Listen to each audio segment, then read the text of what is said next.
पहला कारण ये था कि जब हम गलत संगति में पड़ जाते हैं, गलत चीज़ों को फॉलो करते हैं, तो ये एक बहुत बड़ा कारण हो जाता है कि हमें वो सुसाइड की तरफ लेके जाता है, तो हमें इससे बचना चाहिए। दूसरा था हमारा कि ज़्यादा बड़ी इच्छाएँ करना, मतलब हम अपनी लाइफ में इतनी बड़ी-बड़ी इच्छाएँ करने लगते हैं जो कि जीवन में पूरी होने वाली होती नहीं है, लेकिन फिर भी हम लगातार लगे रहते हैं और एक से एक हर रोज़ बड़ी-बड़ी इच्छाएँ। तो ये 2 पॉइंट्स मैंने बताए थे। आज मैं आपको तीसरा एक बड़ा पॉइंट बताने वाला हूँ, जो मजबूर करता है लोगों को सुसाइड करने पे।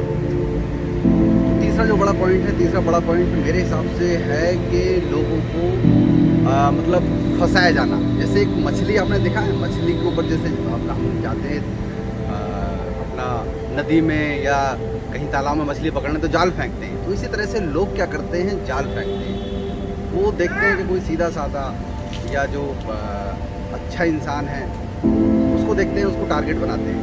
तो उसको टारगेट बनाने के लिए वही उनका पहला काम है कि जाल फेंकेंगे। तो जाल इन द सेंस क्या है कि वो अकॉर्डिंग टू द कंडीशन होता है कि वो आपको किस तरह, सपोज करो कोई आपको पैसे लेके टॉर्चर करना चाहता है, तो वो क्या पहले आएगा, रोएगा कि मुझे कुछ पैसे की ज़रूरत है, मुझे पैसे दे दो दे दो दे दो दे दो, मतलब 50 बहाने बनाएगा, गिड़गिड़ाएगा, 50 चीज़ें करेगा वो, और आपसे धीरे धीरे पैसे ऐंठता रहेगा। या फिर दूसरे रूप में हम कह सकते हैं कि वो हो सकता है कि वो आपका पैसा आपके अपने बिजनेस में भी निवेश करवा सकता है। जब उसका काम, वो टारगेट पूरा हो जाता है, तो फिर वो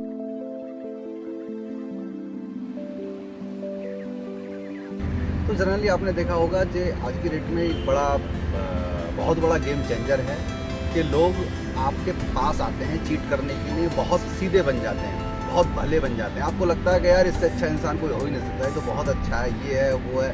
और जनरली क्या है, जो चीटर होते हैं वो चीटर जो है हर दोनों अपने दोनों फेसेस को देख के चलते हैं कि उनको पता रहता है कि आपको कोई पकड़ ना ले, इसलिए बड़ा सेफ गेम खेलते हैं। वो आपको हर तरह से फंसाने की कोशिश करते हैं और जनरली हम लोग फंस जाते हैं। और फंसने के बाद हमारे पास सिर्फ चटपटाने के अलावा कुछ नहीं रहता है। एटलीस्ट कई बार हम ऐसा देखते हैं कि यार नहीं ठीक है, अब ठीक हो जाएगा, नहीं अब हो जाएगा ठीक, नहीं अब हो जाएगा ठीक। जैसे कि एक उदाहरण के तौर पे मैं आपको दे सकता हूँ, जैसे कि आपने देखा श्रद्धा वाला केस, तो उसमें भी यही गेम हो रहा था उसके साथ। पहले उसे मारता पीटता था खूब ढंग से, उसके बाद फिर जब हालात बिगड़ जाते थे तो वो फिर उसको हाथ जोड़ के माफ़ी मांग लेता था। तो जो इसी टाइप की कैटेगरीज होती हैं ना, ये एक मैंने सिर्फ उदाहरण दिया आपको, और ऐसी समाज में बहुत सारी कैटेगरीज हैं कि लोग क्या करते हैं कि आपका सपोज करो आपकी ज़मीन प्रॉपर्टी वो अपने कब्जे में कर लेते हैं, और फिर बाद में वो बोलेंगे कि नहीं मैंने तो आपसे नहीं लिया, ये तो मेरा ही था। मतलब वो आपको फंसा देंगे, आपका सारा सब कुछ लूट लेंगे, और एटलीस्ट यदि आप फिर उस टाइम पर कुछ बोलने की कोशिश करेंगे तो आपको मार भी देंगे, क्योंकि वो क्रिमिनल माइंड है। सीधी सी बात है, उनका जो टारगेट है वो यही है कि आपकी जो संपत्ति है, जो चीज़ें हैं, उसको पूरा ले लेना, या आपको टॉर्चर करना, या आपका जो भी उनको आपके अंदर जो भी चीज़ आपको अच्छी लग रही होगी वो आपसे हासिल कर लेना, और बाद में फिर आपको तड़पते हुए छोड़ के निकल जाना, या फिर आपको फिनिश करके निकल जाना। तो यही उन लोगों का टारगेट होता है। तो एटलीस्ट ये मैंने कुल मिला के आपको 5 पॉइंट्स बताए हैं। तो 5 पॉइंट ये बहुत ज़रूरी हैं जो हमें सुसाइड की तरफ अग्रसर करते हैं। और मेरा सभी से, जो मेरे श्रोता हैं, जो सुनने वाले हैं, सभी से मेरी रिक्वेस्ट है कि हम इन 5 बातों पे बहुत अच्छे से गौर करें। और बहुत इम्पोर्टेंट चीज़ें हैं कि किस तरह से हम लोगों के साथ ये गतिविधि होती है, और हमें मालूम भी नहीं पड़ता है। हमें मालूम भी नहीं पड़ता है कि हम कब मालूम पड़ेगा हमारे गली मोहल्ले में इधर उधर के लोग सुसाइड कर लेते हैं, क्योंकि हमें उनकी कहानी का पता ही नहीं लगता कि इतनी बातें बढ़ चुकी हैं। तो ये जो 5 ट्रेंड हैं, 5 ट्रैक हैं, इन पर हमें बड़ा अपने आप को बड़ा संभाल के रखने की ज़रूरत है, चीज़ों को समझने की ज़रूरत है। और मैं तो कहूँगा यदि बच्चे, जो मैंने अपना जो तीसरा जो तीसरे नंबर का जो एविडेंस मैंने बताया, जिसमें कि वो क्या करते हैं, जाल फेंकते हैं, फंसाते हैं, अगर ऐसा किसी के साथ हो रहा है तो मैं कहता हूँ कि उसको अपने माँ बाप के साथ वो चीज़ें शेयर करनी चाहिए, जो कि वो समय रहते उन चीज़ों को समझ सकें। क्यों, कई बार ऐसा होता है बच्चे सोचते हैं नहीं हम तो ज़्यादा स्मार्ट हैं, माँ बाप हमारे लिए क्या कर लेंगे, जबकि होता ही है कि वो इससे निकल के गए होते हैं माँ बाप।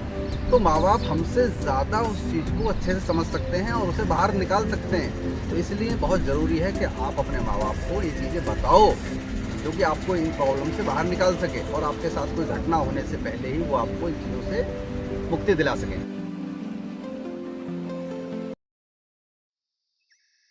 वो लोग आत्महत्या के लिए मतलब ये कदम उठाते हैं आत्महत्या करने के लिए, तो एक ये कि अनछुआ एक बार अनछुआ पल को कह सकते हैं, इसे एक्टिविटीज़ कह सकते हैं, अनछुई एक्टिविटीज़ कि मतलब लोग सोच भी नहीं सकते कि ऐसा भी होता है। जनरली आपने क्या देखा होगा कि कई बार जब हम अकेले रहते हैं, जब हम अकेले रहते हैं और अपना किसी टेंशन में भी होते हैं, थोड़ा बहुत कुछ परेशानियाँ होती हैं, तो हमको क्या है कि वो अकेलापन खाया जाता है। फिर दूसरा थोड़ी बहुत टेंशन, और कई बार ऐसा होता है कि इन्हीं चीज़ों का जो सहारा लेती हैं वो लेती हैं हमारी जो है नेगेटिव एनर्जीज़, मतलब गंदी आत्माएं, जो कि लोग मर चुके हैं, जिनकी आत्माएं जो है मर चुकी हैं, उन आत्माओं के बारे में हम बोल रहे हैं चीज़ें बेसिकली। वो क्या है, वो आपकी तरफ अट्रैक्ट होती हैं। फिर उस कंडीशन में जब वो आपकी तरफ अट्रैक्ट होना शुरू होती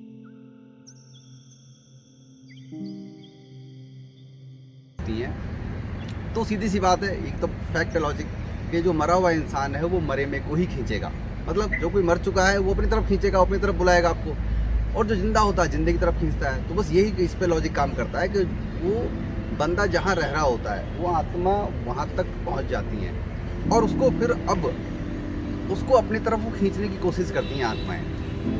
तो अब उसको ऐसा विचार आने लगता है कि यार कोई नहीं है तेरा दुनिया में, तू बहुत दुखी है, तेरे ऐसा नर्वस इंसान कोई नहीं है। मतलब वो अपने अंदर ही अंदर इतना खालीपन, इतना अकेलापन ऐसा महसूस होता है, ऐसा फील करता है कि यार नहीं, बस मर जाऊँ, अब मेरा दुनिया में कोई नहीं है। और होता भी यही है कि लास्ट में वो इतना लॉनली फील करता है कि वो सुसाइड कर लेता है। तो ये एक आत्माओं का भी बड़ा खेल होता है।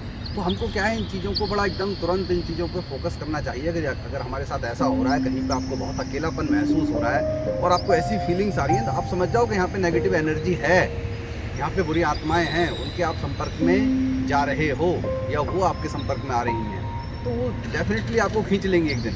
तो इसलिए हमें तुरंत ही उन चीज़ों से अपने आप को बचाना होगा। और उसके कई सारे तरीके हो सकते हैं, जैसे कि आप अपने फैमिली वालों के पास चले जाइए, थोड़ा सा भगवान का ध्यान, मतलब ईश्वर का ध्यान करो, अपने कुछ मंत्रों का उच्चारण कर सकते हैं आप। और जो नेगेटिव आपके मन में जिस चीज़ को लेकर खालीपन है, आपको लगता है यार ये नहीं हो रहा, उन चीज़ों से बाहर निकलो। चलो कोई बात नहीं, नहीं हो रहा, नहीं हो रहा, तो आप इस तरह से अपने आप को बचा सकते हो। तो मेरे हिसाब से ये एक बहुत बड़ा कारण है जो लोगों को मालूम ही नहीं होता है कि ऐसे भी होता है। और ये सारी चीज़ें मैं आपको इसलिए बता रहा हूँ कि मैं कहीं ना कहीं इन चीज़ों को मैंने फेस किया है, मैंने देखा है अपनी लाइफ में कि ऐसे भी होता है। कई घटनाएं हैं मेरे साथ जो ऐसा हो चुकी हैं इसी टाइप की, तभी मैं इन चीज़ों का आपको एक अच्छे से विश्लेषण करके बता पा रहा हूँ कि ऐसा भी होता है। तो हमको सतर्क होने की आवश्यकता है, इस चीज़ पर हमें खासा ध्यान रखने की ज़रूरत है।